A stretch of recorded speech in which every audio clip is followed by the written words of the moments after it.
Hi there, and welcome to The Daily Gardener, an almanac of garden history, literature, and small botanical joys. I'm Jennifer Ebling, and today is April 6th. Early April brings the garden back in pieces. Bare soil softens, grass greens at the edges, perennials push up in tight fists. Nothing is finished, and nothing is fully formed. Beneath the soil, bulbs are dividing without announcement. What was planted once has been making copies of itself in the dark. Not quickly, not all at once, just slowly widening its hold. Some beds look awake, others still seem undecided. The light lingers a little longer now, but morning carries its chill. And you go outside to take a peek. Maybe something is there. Maybe not yet. Here's today's garden history. It was on this day in 1759 that the German physician and botanist Johann Gottfried Zinn died. Johann was 31. As a young man, Johann arrived at the University of Göttingen, brilliant, restless, and already in love with the human body. He had fallen early for anatomy, for its precision, its rhythm, and its quiet search for order. But when he reached the university, there was no anatomy post. The position was already filled. Instead, he was given the responsibility for the botanic garden and the chance to work under Albrecht von Haller, one of Europe's great universal minds. He could have refused. He could have gone home. He didn't. There was too much to learn. A new language opened before him. Plant vessels instead of veins. Stamens instead of tendons. He took it up with the same intensity he had brought to the human eye. Professor Haller wrote to Carl Linnaeus, astonished at what this young man could see. Johann dissected petals the way medical students dissected eyes. He described, drew, reasoned, and bent close, as if the flower might reveal its hidden structure, if only he could get close enough. Then one day, a packet of seeds arrived from Mexico. Johann planted them. The plants were tall, red, a little unruly. They stood out in the garden beds. He studied them carefully, the way he studied everything. In the preface to his 1755 book, Johann wrote, "I have not followed the authority of others, but have seen for myself with my own eyes." When Johann Zinn died 4 years later, Linnaeus named the flower for him Zinnia elegans. Gardeners still sow it when the soil warms. Johann had been trained to open the human eye and look inside. He turned that same gaze to a flower. And today, every summer, in beds bright with red and orange and pink zinnias, his name rises again. And it was on this day, in 1933, that the nurseryman Kurt Bluemel was born in what is now the Czech Republic. His early life held no vast American meadows and no sweeping fields. He trained instead in Swiss nurseries, hands deep in potting soil, learning how to divide, how to wait, how to begin again from cuttings. Then, still young, Kurt emigrated to the United States with very little.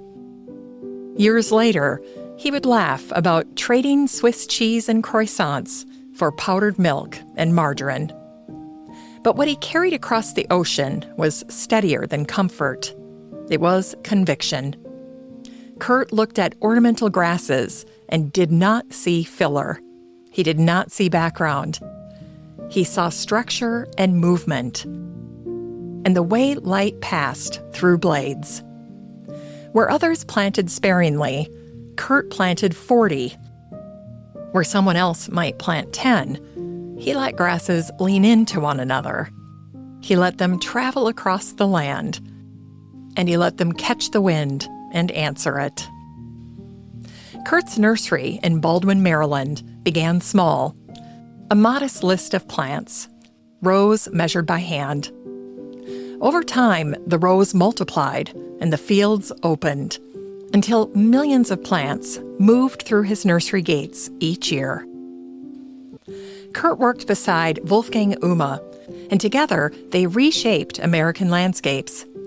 Broad sweeps of coneflower and rudbeckia, alongside tall swaying grasses, rising and falling like breath.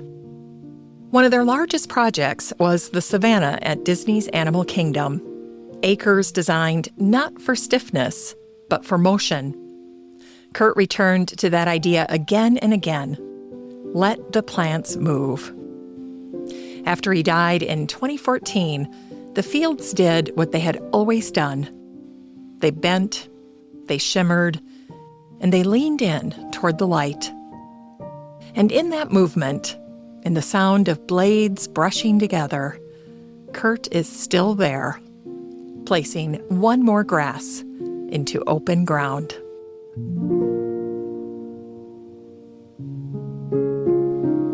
In today's Unearthed Words, we hear a reflection from the American spiritual teacher Ram Dass, born Richard Alpert on this day in 1931. In the late 1960s, Ram stepped away from his post at Harvard and into a different kind of life, one that carried him far from lecture halls to packed auditoriums where people came with questions they could not quite name. By the 1970s, Ram was speaking to rooms filled with seekers, students, parents, and people carrying the weight of one another. In one such talk, Ram said this: "When you go out into the woods and you look at trees, you see all these different trees, and some of them are bent. You sort of understand that it didn't get enough light, and so it turned that way. And you don't get all emotional about it. You just allow it. The minute you get near humans, you lose all that. And you are constantly saying, 'You are to this,' or 'I'm to this.' That judgment mind comes in. And so I practice turning people into trees, which means appreciating them just the way they are." Ram spoke of forests often, of walking among trunks and branches without asking them to grow differently than what they had. He stood in one community of living beings and then layered humanity over it, turning people into trees. And I've been thinking about that ever since I first read it. What would it feel like to stand in a room full of people and just be there, the way we stand when we are in the woods? It's time to grow that garden library with today's book, The Pressed Flower Handbook by Sarah Holland. As we continue Pressed Flowers and Garden Crafts Week here on The Daily Gardener, this book feels like company when the garden thins and your eye begins to linger. Sarah presses what grows nearby: poppies just loosening, forget-me-nots still tight, stems gathered before frost. There's a small window. Too early, they're heavy with moisture. Too late, and the color slips. Pressed flowers bruise easily. They ask for patience, flat paper, steady weight, and time. Sarah shows us how to choose them, not always the showiest blooms, but those willing to flatten and hold. Leaves keep their line, and ferns reveal their lace under pressure. Nothing exotic, no rare shipments, only what grows within reach. In her book, Sarah walks the process plainly: paper, placement, and the quiet wait before lifting. In the introduction, Sarah wrote, "Pressing a flower stops time." Isn't that incredible? It gives us a way to pause and preserve the ephemerality of a natural form. Sarah hopes this book feels like a gentle hug, a love letter to nature and to nature lovers, and a companion you can reach for when you need a calming moment. Handled gently, pressed flowers hold more than expected. Color softened, veins made visible, and a small record of season.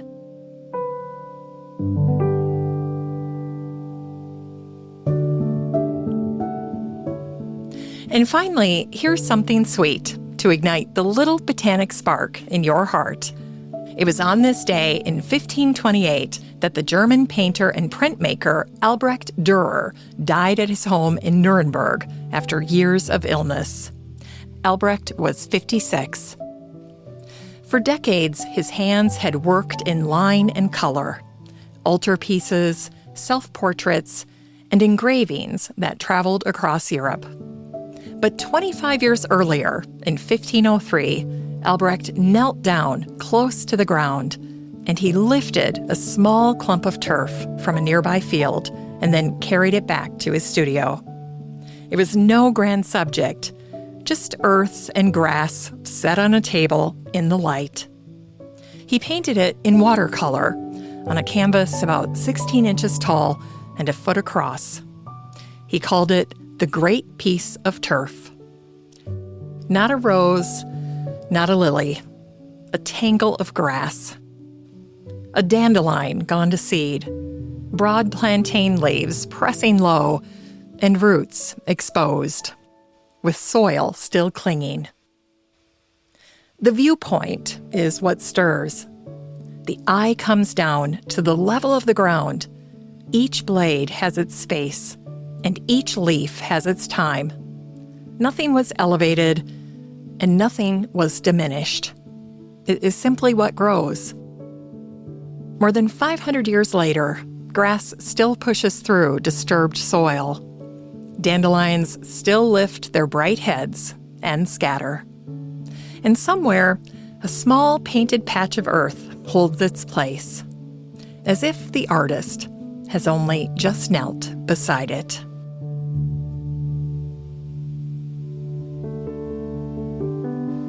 As we close the show today, remember, April soil stays heavy. Last year's stems still stand, grass greens and uneven patches, and perennial tips show color, and then wait. One bed looks ready, and the next stays stubborn. Frost rims the fence some mornings, and by the afternoon it's mud. Boots sink and paths blur. Water pools where you didn't expect it. It isn't smooth or symmetrical. It isn't tidy. It's messy. It is April. Thanks for listening to The Daily Gardener. And remember, for a happy, healthy life, garden every day.